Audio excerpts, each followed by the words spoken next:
पाकिस्तान हार गया, इंडिया जीत गया, ये बात तो सबको पता है। लेकिन बड़ी खबर जिस पे आज पब्लिक का ओपिनियन ले रहे हैं कि इंडिया ने अपनी जीत को डेडिकेट किया इसराइल के नाम। उन्होंने कहा कि हम इसराइल के साथ खड़े हैं इस जंग में। क्या कहना चाहेंगे इसके ऊपर आप? जी, पहली बात तो ये है, हमारा पाकिस्तान अगर हार भी गया ना तो अल्हम्दुलिल्लाह हमारे लिए वो जीते कि इसी तरह से भी जो मोहम्मद रिजवान है, उन्होंने जो सेंचुरी की थी लास्ट मैच में, उन्होंने ये बोला कि ये जो मैं अपनी सेंचुरी है ना, ये मैं अपनी जो परफॉर्मेंस है ये डेडिकेट, उन्होंने भी तो ये बात की कि मैं ये डेडिकेट करता हूँ फ़लस्तीन को या जो सा गज़ा को। वो बाप ने अपने बच्चे को बच्चा समझ के गिफ्ट की है कि ये शर्ट अपने पास रखो, तुम्हें याद रहेगा कितना गंदा तुम्हें हराया था। एंड जो हद कर दिया तूने, क्या किया तुम सब ने वहाँ पे जाके यार, पूरे पाकिस्तानी अवाम का मुंह काला करवा के आया। बैटिंग करता इंडिया अगर मुकम्मल 50 ओवर खेल लेता पहले तो ये तो 400 से ऊपर टारगेट जाना था, ठीक है। तो यहाँ से पता चलता कि हमारी बॉलिंग कुछ भी नहीं है। अगर बॉलिंग अच्छी होती, चलो कम से कम ये 191 जैसे खुद बुक हुए हैं उनको भी गिराते ना।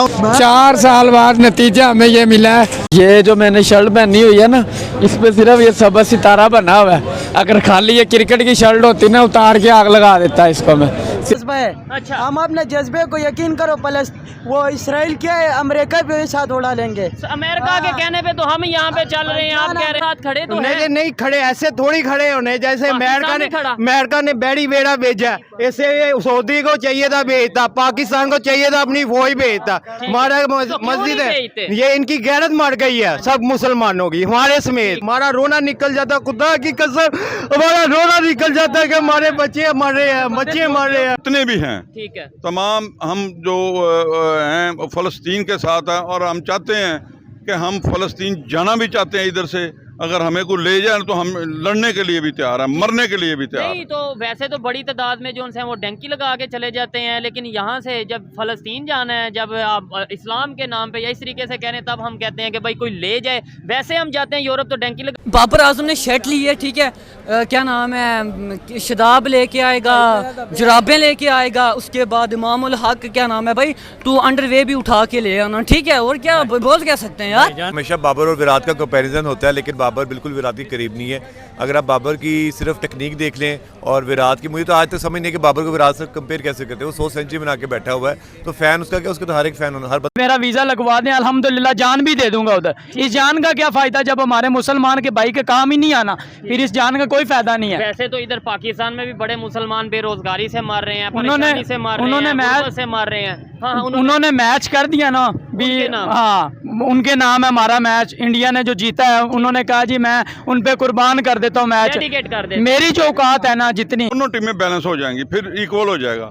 वो डिफरेंस है दोनों टीमों में से। तो विराट कोहली के बारे में क्या कहते हैं? विराट कोहली नॉर्मल है, वो एक्स्ट्रा ऑर्डिनरी नहीं है। अच्छा, मैं समझता हूँ वो विराट कोहली ऐसा बैट्समैन नहीं जो शर्मा है ना, जो वो देखें हर एक की अपने अपनी चॉइस है। जैसे इन्होंने बोला रोहित शर्मा एक बहुत बड़ी क्लास है वो, लेकिन मोस्टली लोग ये कहते हैं कि विराट कोहली का नाम बहुत बड़ा नाम है। पीछे देखें उसने 3-4 साल से कोई स्कोर नहीं किया, मुकम्मल उस पर बैट था, लेकिन अब वो स्कोर उसने किया थोड़ा सा, बड़े मैचों में कर जाते हैं स्कोर। अब वो कुछ कोहली का साइन ले रहा है, ठीक है। नंबर 1 बैट्समैन वो होता है जिससे लोग साइन लीजिए, ठीक है। अब उसको चाहिए था कि वो ऐसा बैट्समैन हो कि लोग उससे, बैट्समैन तक उससे सिग्नेचर ले, लेकिन उसने ऐसा करके हर पाकिस्तानी का दिल तोड़ दिया। यकीन सर आप कैसे देखते हैं? मैं तो यही कहना चाहूँगा कि जो बाबर आजम है ना, ये एक टीम का जो है ना, इसे लीडर बनना ही नहीं चाहिए इस हरकत के बाद मेरी नज़र में, क्योंकि इसके एक इंडियन क्रिकेटर के साइन लेना, आपका हमारा दुश्मन है वो मुल्क, ठीक है, उससे आप मैच करने गए हो, उनके ग्राउंड में आप खेल रहे हो, और उसके बाद आप मैच हारने के बाद उसके सिग्नेचर हुई शर्ट को ले रहे हो, पाकिस्तान आगे बेच रहे हो। नमस्ते दोस्तों, जय हिंद। आप सभी जानते हैं भारत ने 14 तारीख को पाकिस्तान को बड़े बुरी तरीके से हराया।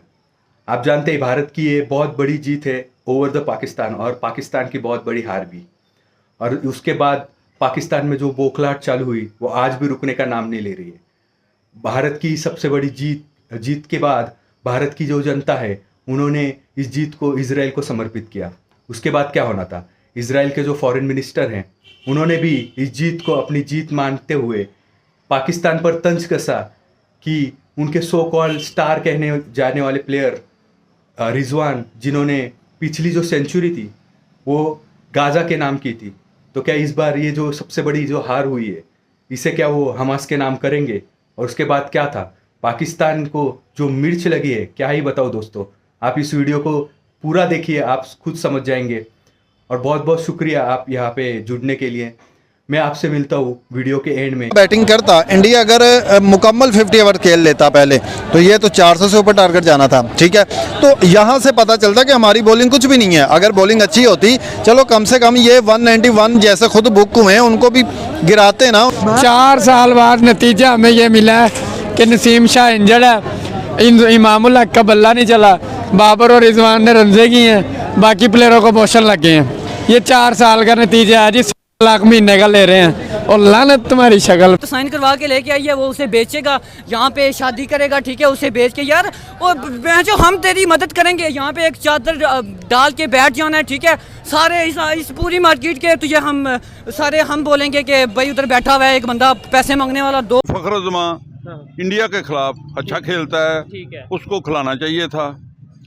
कुछ हमारी बैड लक ये है कि हमारी बॉलिंग बिल्कुल आउट ऑफ फॉर्म हुई है और कुछ हमारे प्लेयर्स भी नहीं थे इंजरी की वजह से, जैसे चलो कुछ इंजरी की वजह से लगा लें कुछ, लेकिन प्लेयर जो है ना हमारे बॉलिंग साइड वो वीक थी। ठीक है, अगर हमारा टारगेट 300 के करीब हो जाता ना तो हमारा प्रेशर उन पे बिल्टअप हो जाना था। और अगर उनकी टीम की बात करें, उनकी क्या परफॉर्मेंस है, उनकी जिस तरीके से उनके बैट्समैन हो या बॉलर हो। इंडिया इस वक्त अच्छी टीम है, अच्छा खेल रही है, उनकी टीम फॉर्म में है। मैं समझता हूँ कि रोहित शर्मा है जो ना जो वो एक दोनों टीमों में से एक अलग बैट। हमें हर एक को चाहिए कि वहाँ उनके लिए कुछ बोले। अच्छा, कुछ मुसलमान ना मरे, नॉन मुस्लिम चाहे मार जाए, नहीं नॉन मुस्लिम भी ना मरे, लेकिन उनका तो हक है ना। उनके कब्जे में हमारा मस्जिद अक्सा ही गजा में आज बमबारी हो रही है। कोई बोल रहा है अंग्रेजों को इसराइल पर हमला हुआ। आपको पता है कि हमास ने पहले बमबारी, नहीं जनाब, पहले इसराइल पे हमला हुआ है, ठीक है। जब इसराइल हक में सब बोले हैं, फलस्तीन के हक में क्यों नहीं बोले? इकट्ठे हुए अमेरिका आया ना यार। विराट कोहली ऐसे करता था, एक इशारा 10 मिनट के बाद विकेट, चलो जी 10 मिनट के बाद ऐसे करता था विकेट। और यार तूने मुंह काला करवा दिया यार, कसम है मैच देखने का अब दिल ही नहीं करता मैच देखना। बाबर आजम छोटा बच्चा था तो विराट कोहली से साइन लिया, बाद में हारना है। ठीक है, एक और चीज है, जंग में हार जीत होती है, हार जीत होती है, बिल्कुल कह सकते कि उसने बिल्कुल होती है, बिल्कुल होती है। दूसरा के भाई ये इसने जुल्म कर दिया, वो तो हार हो। ये देखें ना, अब आप देखेंगे इसराइल में इस टाइम फलस्तीन में क्या हालात हैं। ठीक है, ये अस्पताल बड़े बड़े हैं। पीस की बात ये है कि अमेरिका को चाहिए, रियासत को चाहिए कि इनको चाहिए कि जाएं इनके पास, इनको कहें भाई बैठे बंद करें जंग। क्यों अमेरिका नहीं करा सकता? अमेरिका फिर साथ अगर ये कहे कि जिसने स्टार्ट किया हम उसे सजा देंगे तो फिर भी हम कहेंगे कि अमेरिका ने जो उनसे जुल्म किया। अमेरिका को जो 25 साल जुल्म हो रहा है फलस्तीन पे, उसका भी हिसाब ले उनसे, इसराइल से। ये जो मैंने शर्ट पहनी हुई है ना, इस पे सिर्फ ये सबा सितारा बना हुआ है। अगर खाली ये क्रिकेट की शर्ट होती ना, उतार के आग लगा देता है इसको मैं। सिर्फ झंडे की और सितारे की वजह से रिस्पेक्ट है इसकी, इन कमीनों की वजह से तो रिस्पेक्ट के काबिल ही नहीं है ये जो ये कर रहे हैं। दोनों टीमें बैलेंस हो जाएंगी, फिर इक्वल हो जाएगा, वो डिफरेंस है दोनों टीमों में से। तो विराट कोहली के बारे में क्या? विराट कोहली नॉर्मल है, वो एक्स्ट्राऑर्डिनरी नहीं है। अच्छा, मैं समझता हूँ वो विराट कोहली ऐसा बैट्समैन नहीं जो शर्मा है ना जो। वो देखें, हर एक की अपनी अपनी चॉइस है। जैसे इन्होंने बोला रोहित शर्मा एक बहुत बड़ी क्लास है वो, लेकिन मोस्टली लोग ये कहते हैं कि विराट कोहली का नाम बहुत बड़ा नाम है। पीछे देखें उसने 3-4 साल से कोई स्कोर नहीं किया, मुकम्मल उस पर बैट था, लेकिन अब वो स्कोर उसने किया थोड़ा सा, बड़े मैचों में कर जाते हैं स्कोर। अब वो कुछ हमारे पास हमारे पास हथियार ही नहीं है, कोई है ही नहीं, कोई हमें दे ना। इंशाल्लाह कोई हथियार देगा, नेशनल कोप दे। 10 दुश्मन मारूंगा तो फिर मरूंगा इंशाल्लाह, 10 दुश्मन मार के मरूंगा इंशाल्लाह। मैं समझता हूँ कि रोहित शर्मा है ना जो, वो एक दोनों टीमों में से एक अलग बैट्समैन है। अगर उसको निकाल दें तो दोनों टीमें बैलेंस हो जाएंगी। ठीक है, अगर हम देख सकते दोस्तों आप किस तरीके से इजरायली फॉरेन मिनिस्टर का जो ट्वीट है वो पाकिस्तान पे किस तरीके से जो बम की तरह है गिरा है और सबकी जो चीखें निकल गई है, किस तरीके से ये रिएक्ट कर रहे हैं। आगे देखो तो भारत दुश्मन है, पीछे देखो तो इजरायली, और बीच में अगर देखें तो कहते हैं कि अफ़गानी दुश्मन है, नमक हराम है। तो इस तरह की जो बातें ये कर रहे हैं, आपको क्या लगता है इस बारे में? आप ज़रूर बताइएगा कमेंट सेक्शन में, और मेरे चैनल को शेयर और सब्सक्राइब कर लीजिएगा ऐसे ही इंटरेस्टिंग मोर वीडियोस के लिए। मैं मिलता हूँ आपको अगले वीडियो में, तब तक के लिए स्टे ट्यून, कीप वॉचिंग। जय श्री राम, जय हिंद, जय भारत।